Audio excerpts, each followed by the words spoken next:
속보, 축구팬들 경악과 분노. 횡령했다고 봐도 무방. 정말 축구협회는 싹 물갈이 해야 한다. 횡령했다고 봐도 무방해. 분노 폭발.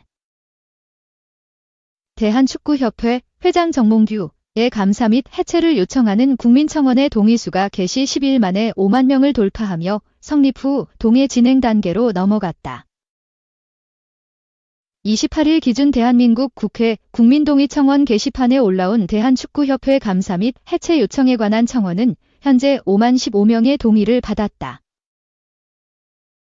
국회 국민동의청원 안건은 청원서 공개 이후 30일 이내에 5만 명 이상의 동의를 받아야 국회 소관 상임위원회에 회부되어 심의를 받게 된다.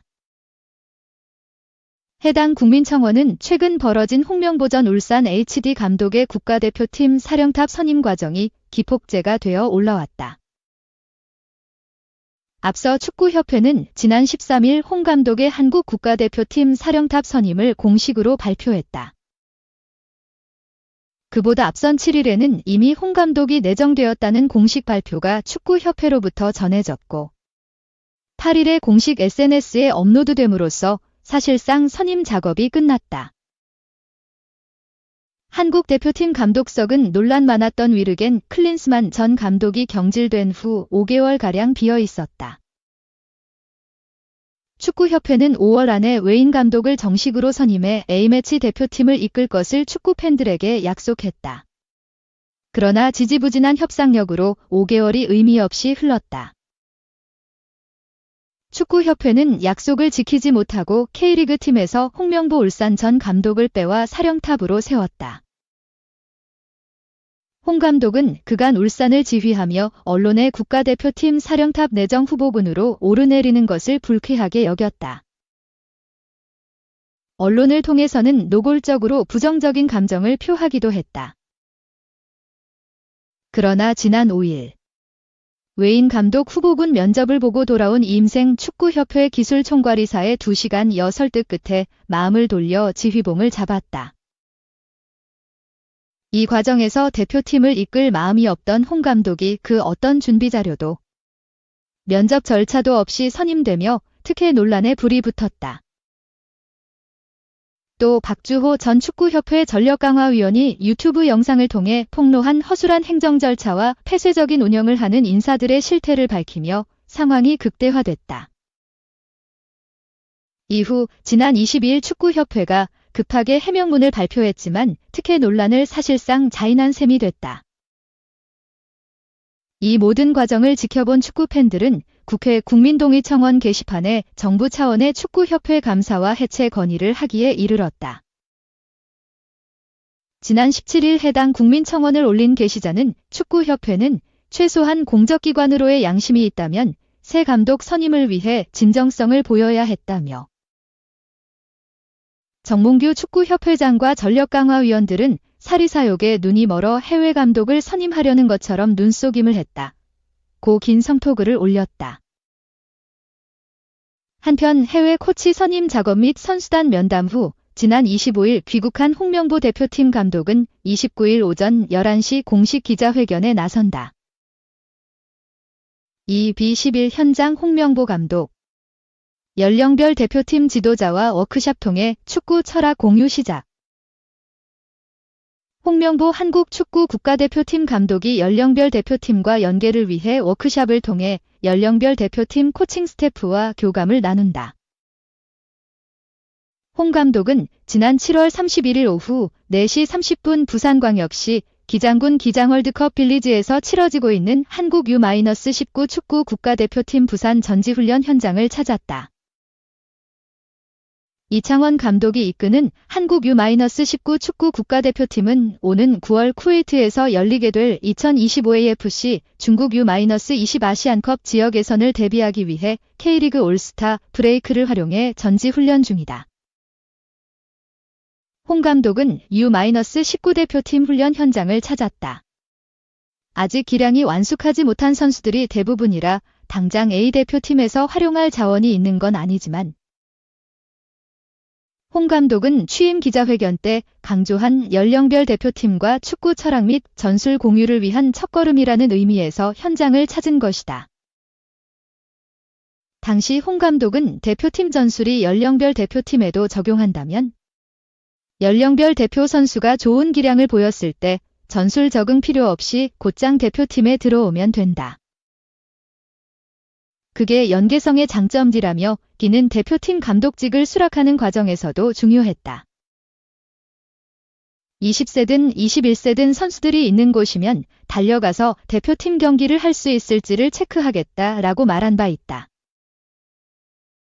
이런 가운데 대한축구협회 관계자에 따르면 홍 감독은 차주의 연령별 대표팀 지도자들과 워크숍도 가질 계획이다. 이창원 U-19 대표팀 감독은 8월 6일 홍 감독과 워크숍을 가질 것이라고 설명했다. 31일 부산 U-19 대표팀 방문은 대표팀 감독 선임 후 상견례의 자리였다면 다음 주 워크숍부터는 향후 연령별 대표팀 지도자와 함께 어떤 그림을 그릴지에 대한 방향성을 정할 것으로 보인다. 한편 이 감독이 이끄는 한국 U-19 대표팀은 8월 3일까지 훈련을 진행할 계획이다. 31일 울산대학교 축구부와 40분 3쿼터 경기를 한 바 있는 U-19 대표팀은 부산에 머물면서 홍익대 축구부, 부산 아이파크와 두 차례 더 연습 경기를 가질 계획이다. 3. 축협회장은 국민욕바지라던 정몽규, 내 점수 10점 만점에 8점. 정몽규 대한축구협회장이 최근 출간한 자신의 자서전에서 축구협회장은 국민욕바지라 말하며 자신의 지난 업적에는 10점 만점에 8점이라고 평가했다. 앞서 지난달 26일 정몽규 회장은 자신의 지난 10여 년간 축협 경영 철학을 담은 축구의 시대 정몽규 축구 30년을 발간했다. 이 책에서 정 회장은 12년 동안 대한축구협회장으로 일하면서 여러 가지 논란에 휩싸였다. 잘못된 판단에 대한 질책도 있었고 오해에서 비롯된 공격도 있었다면서 때로는 아프게 반성한 적도 있었고 간혹 악의에 찬 왜곡에 서운한 적도 있었다고 적었다. 그는 축구협회장에게 필요한 덕목은 높은 수준의 역량과 도덕성 외 인내심과 참을성이다라며 월드컵이나 아시안컵 등 주요 대회에서 대표팀이 부진하면 온 국민의 원성을 들어야 하기 때문이라고 설명했다. 이어 어느 종목도 국가대표팀 성적이 나쁘다고 회장 퇴진을 요구하지는 않는다라며 이럴 때마다 축구협회장이나 국가대표팀 감독은 국민 욕바지가 아닌가 하는 생각이 든다고 하소연했다. 정 회장은 지난해 3월 대한축구협회가 승부조작 축구인에 대한 사면을 발표한 이후 3일 만에 번복한 사면 파동에 대해서도 담았다. 그는 카타르 월드컵에서 16강 진출에 성공한 뒤 한국 축구를 위해서 새로운 전기를 만들고 싶었다라며 과거의 잘못으로 징계받았던 축구인들 가운데 충분히 벌을 받은 이들에게 한국 축구의 미래를 위해 동참하고 봉사할 기회를 주면 좋겠다는 의견들이 있었다고 설명했다. 이어 협회의 사면 결정에 대해서 팬들과 언론이 강하게 반대했다. 반대의 강도는 상상하기 힘들 정도로 셌다라며 용서하지 못하는 자는 사랑도 못한다고 비판했다. 그러면서 요즘은 아이돌도 학창시절의 학교폭력 논란으로 퇴출당하는 세상이다라며 나는 승부조작 사태를 직접 겪었기에 이때의 구체적 정황을 자세히 알고 있는 사람 가운데 한 명이라고 할 수 있다. 외부에 알려지지 않았던 내막도 알 만큼 알고 있다. 이런 사건의 성격상 완전한 적발과 척결은 있기 힘들다고 했다. 정 회장은 승부조작을 한 선수들을 축구계에서 단절시키는 것만으로 어른들의 책임을 다했다고 하는 것은 위선적 측면이 있었다면서 결과적으로 사면심사위원회의 판단과 일반 팬들의 눈높이에 큰 차이가 있었다. 사면을 고민했던 진위를 제대로 전달하지 못한 아쉬움이 있다고 전했다. 끝으로 정 회장은 누군가 내 임기 도중 이뤄냈던 업적에 대해 점수를 매겨보라고 한다면 10점 만점에 8점 정도는 된다고 대답하고 싶다며 나는 점수에 상당히 박한 편이라 내가 8점이라고 하면 상당히 높은 점수라 평가했다. 4. 너 몇 살이니? 메디슨도 반한 재능. 2006년생 윤도영 100점 만점에 10점, 손격돌 영광. 박태하 포항 스틸러스 감독이 이끈 팀 K리그는 7월 31일 서울 월드컵 경기장에서 열린 토트넘과의 쿠팡 플레이 시리즈 한 경기에서 3대4로 패했다. 이날 경기는 K리그 올스타 이벤트였던 만큼 승패는 큰 의미가 없었다. K리그 선수들은 경쟁력을 확인하고 토트넘 선수들은 새 시즌을 준비하는데 중점이 맞춰져 있었다. 올 시즌 준프로 신분으로 프로 무대를 밟고 있는 윤도영은 선발 출격 기회를 잡았다. 그는 4-3-1 포메이션의 오른쪽 날개로 경기에 나섰다. 윤도영은 전반 45분 동안 그라운드 곳곳을 누비며 재능을 뽐냈다. 윤도영은 경기 뒤 믹스트존 공동 취재구역에서 재밌게 하려고 했는데 의도치 않게 몸에 힘도 많이 들어간 것 같다. 나도 모르게 의식을 하게 되면서 안 해도 될 실수를 한 것 같다. 배운 점도 많고 영광이었다. 후회라기보다는 아쉬움이 크다. 실수가 아쉬워서 100점 만점에 10점이라고 말했다. 그는 이날 캡틴 손흥민, 토트넘과 1대1로 격돌하는 장면을 연출하기도 했다. 윤도영은 엄청난 활동량으로 수비 시에는 낮은 위치까지 내려왔다. 자연스레 손흥민에게 향하는 패스를 막거나 1대1로 맞서는 장면도 나왔다.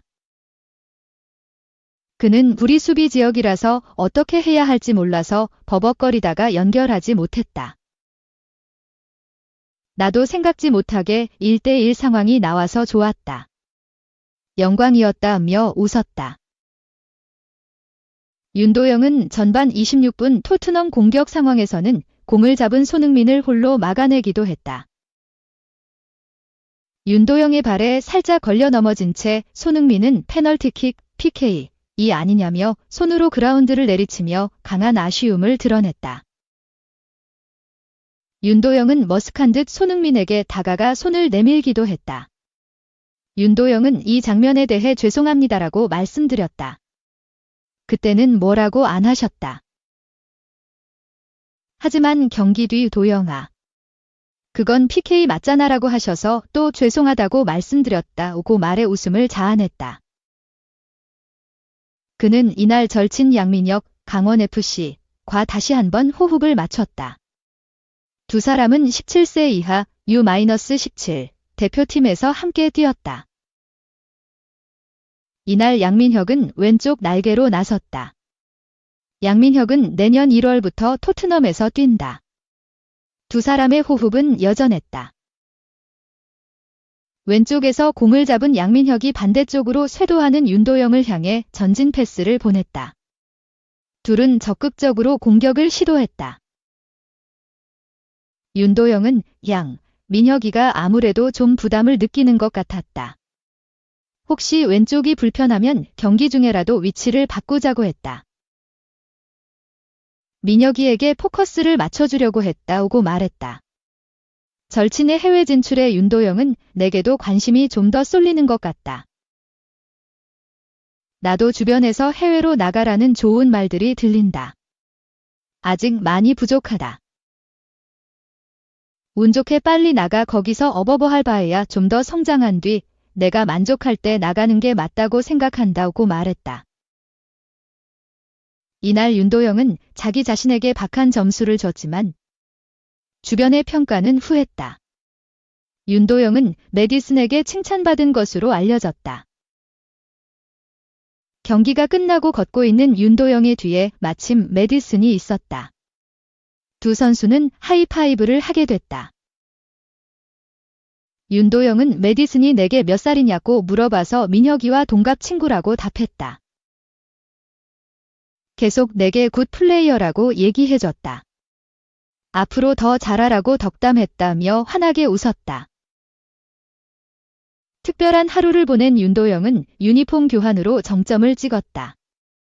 그는 형들이 이미 유명한 선수들을 하실 것 같았다. 한 발짝 뒤에서 타이밍을 보다가 티모 베르너가 교환을 안 한 것 같아서 유니폼을 요청했는데 아예 새 걸 주셨다. 감사하다 고 했다.